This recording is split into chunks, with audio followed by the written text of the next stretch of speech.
জ্বালানি তেলের মজুদের দিক দিয়ে ইরান বিশ্বের চতুর্থ। এছাড়া প্রাকৃতিক গ্যাসের মজুদের দিক থেকে বিশ্বের দ্বিতীয়।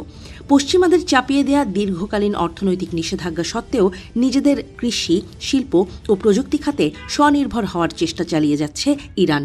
দেশটির পারস্য কার্পেট, জাফরান ও পেস্তা বাদাম রপ্তানিতে ইরান বিশ্বে অপ্রতিদ্বন্দ্বী।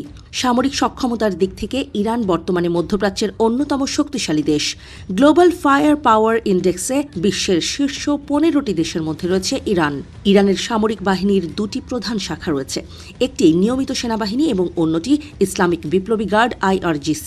ইরানের প্রধান শক্তি হল তাদের ড্রোন প্রযুক্তি এবং দূরপাল্লার ব্যালিস্টিক মিসাইল প্রোগ্রাম। ফাত্তাহ খাইবার শেকানের মতো হাইপারসনিক মিসাইল তৈরি করে যুক্তরাষ্ট্র ও এর পশ্চিমা মিত্রদের রীতিমতো চ্যালেঞ্জ ছুড়ে দিয়েছে ইরান। এছাড়াও সাইবার যুদ্ধ এবং প্রক্সি কৌশলের মাধ্যমেও ইরান মধ্যপ্রাচ্যের রাজনীতিতে গুরুত্বপূর্ণ ভূমিকা পালন করছে।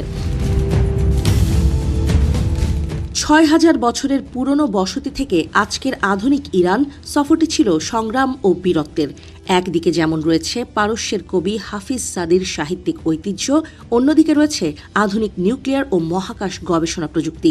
প্রতিকূল ভৌগোলিক অবস্থান এবং রাজনৈতিক চাপ থাকা সত্ত্বেও ইরান মধ্যপ্রাচ্যের রাজনীতিতে এক শক্তি হিসেবে নিজেকে টিকিয়ে রেখেছে।